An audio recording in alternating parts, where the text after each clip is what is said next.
the surgeon of Crowthorne, an unlikely lexicographer. Imagine a monumental task, a project so vast it would take decades to complete, involving countless individuals meticulously poring over texts to document the history of the English language. This was the creation of the Oxford English Dictionary, a work that aimed to be the definitive record of words and their evolution. But within the pages of this esteemed scholarly achievement lies a hidden story, a tale of an American surgeon confined within the walls of a British asylum for the criminally insane, who became one of the dictionary's most prolific and valuable contributors. This is the extraordinary story of the surgeon of Crowthorne, Dr. William Chester Minor. The need for a comprehensive English dictionary became apparent in the mid-19th century, as existing dictionaries were found to be limited and inaccurate. In 1857, the Philological Society of London embarked on an ambitious project, initially called the New English Dictionary, with a revolutionary approach to lexicography. Unlike previous dictionaries that simply defined words based on the compiler's understanding, this new dictionary would trace each word's complete history through documented evidence. The method was to collect dated quotations from printed sources spanning the entire history of English literature, showing exactly how and when words entered the language, how their meanings evolved over time, and how usage changed across different contexts. These quotations would serve as empirical evidence of a word's journey through the centuries, allowing readers to see the living history of language rather than just static definitions. Early progress was slow, but the project gained significant momentum in 1879, with the appointment of James Murray as editor. Murray, a self-taught scholar, set up a dedicated workspace known as the Scriptorium, and appealed to the English-speaking public for volunteers to submit quotations illustrating word usage. These contributions, recorded on slips of paper, eventually numbered in the millions, forming the empirical foundation of the OED. This early form of crowdsourcing was crucial to the project's advancement. The first section of the dictionary, covering words from A to Ant, was published in 1884. The fact that it took 5 years just to reach the word ant underscores the project's monumental scope. Now let's turn to the man at the heart of our story, William Chester Minor. Born in Ceylon, now Sri Lanka, in 1834 to American missionary parents, Minor was educated in the United States and graduated from Yale School of Medicine in 1863. He even gained some early experience in lexicography, working on a revision of Webster's dictionary. Minor served as a surgeon in the Union Army during the American Civil War. However, the horrors he witnessed during the war, particularly at the Battle of the Wilderness, are believed to have profoundly impacted his mental health, contributing to the development of paranoid schizophrenia. After the war, Minor's mental state deteriorated.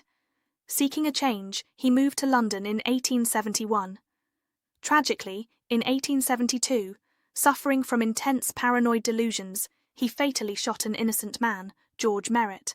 Found not guilty by reason of insanity, Minor was committed to the Broadmoor Criminal Lunatic Asylum in Crowthorne, Berkshire, in 1872. Despite his confinement, Minor's circumstances at Broadmoor were somewhat unusual. Thanks to his U.S. Army pension and family wealth, he had relatively comfortable accommodations, with 2 adjoining cells, one serving as his bedroom and study while the other became his library. He was allowed to have his personal possessions shipped from America, including a substantial collection of books. Minor actively expanded this collection by corresponding with London booksellers. He used his considerable financial resources to purchase rare and valuable antiquarian books, particularly 16th and 17th century works, which would prove invaluable for the dictionary project. These precious volumes lined the walls of his cells, creating a scholar's sanctuary within the asylum walls. It was this access to a vast personal library that led to his remarkable involvement with the OED. Around 1879 or the early 1880s, Minor began contributing to the dictionary after learning about Murray's appeal through correspondence with booksellers or from periodicals.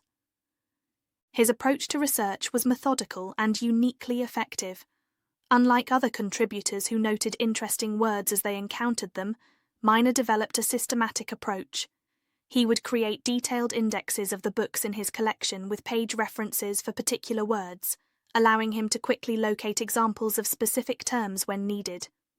When the OED editors announced they were working on a particular letter, Miner would meticulously search all his volumes for words beginning with that letter, combing through his antiquarian texts to find the earliest or most illuminating usages. For the next 20 years, William Chester Miner became one of the most valuable volunteer contributors to the OED. In 1 year alone, 1899, he reportedly submitted over 12,000 quotations. His submissions had an exceptionally high acceptance rate, with Murray noting that they could easily illustrate the usage of words over the last 4 centuries, using Miner's quotations alone. James Murray held Miner's contributions in extremely high regard, praising not just their volume, but their exceptional quality and historical value. In recognition of Miner's extraordinary contributions, Murray formally acknowledged him in the first volume of the dictionary published in 1888, with a mention of Dr. W. C. Miner Crowthorne among the list of contributors.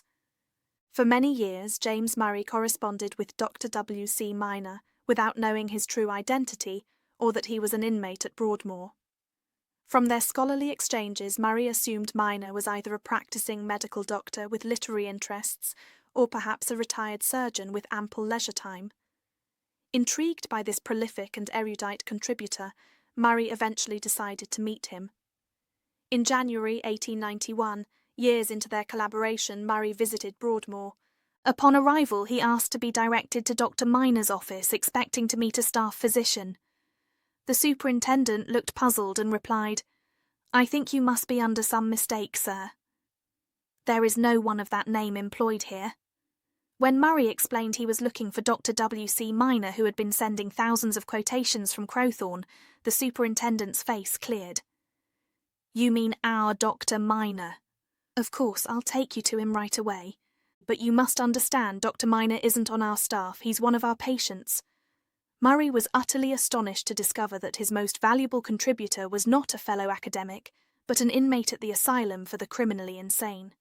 Despite this shocking revelation, the meeting marked the beginning of a unique and touching relationship, built on their shared passion for language. Murray continued to visit Miner, fostering a bond that transcended the extraordinary circumstances. One of the most remarkable aspects of Miner's story was his relationship with Eliza Merritt, the widow of George Merritt, the man he had killed in his delusional state. After nearly a decade in Broadmoor, feeling remorse for his crime, Miner asked permission to provide financial support to the Merritt family. With the authorities' approval, he began sending portions of his army pension to help support Eliza and her children. This act of restitution led to an unlikely friendship. Eliza began visiting Miner at Broadmoor and often brought him books for his collection, some of which he may have used for his dictionary work. As time passed, Miner's mental health continued to fluctuate. In 1902, he experienced a severe psychotic episode that led to an act of self-mutilation. Despite this, James Murray remained a staunch advocate for Miner, recognizing his invaluable contributions to the OED. In 1910, with the support of Winston Churchill, then the Home Secretary, Miner was released from Broadmoor and returned to the United States. He spent his remaining years in a mental institution in Hartford, Connecticut, where he passed away in 1920 at the age of 85. Neither Miner nor Murray would live to see the completion of the great work to which they had dedicated so many years. James Murray died in 1915, after 36 years as editor, having overseen the publication of words from A through T. The monumental task of completing the dictionary would fall to others, with the final volume published in 1928, 70 years after the project was first conceived. The scope of this undertaking far exceeded anyone's initial expectations. What was originally projected to take merely 10 years and fill 4 volumes ultimately required 70 years of scholarship and expanded to 12 volumes containing over 400,000 word entries and nearly 2 million illustrative quotations. The story of the Surgeon of Crowthorne is a powerful reminder of the diverse individuals who contributed to what would become the world's most authoritative and comprehensive English dictionary. William Chester Miner's significant work, carried out from within the confines of an asylum, highlights that scholarly dedication can flourish in the most unexpected circumstances. By the time of its completion in 1928, the Oxford English Dictionary had established itself as the definitive record of the English language, a status it maintains to this day. Now, in its digital form, the OED contains over 600,000 words and is updated quarterly with new entries. It remains the ultimate authority for scholars, writers, and language enthusiasts worldwide.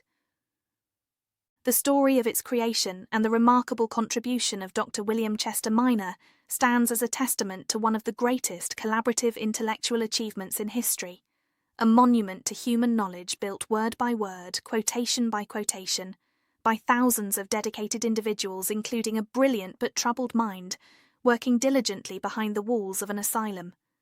That's history briefly. Dedication worth remembering.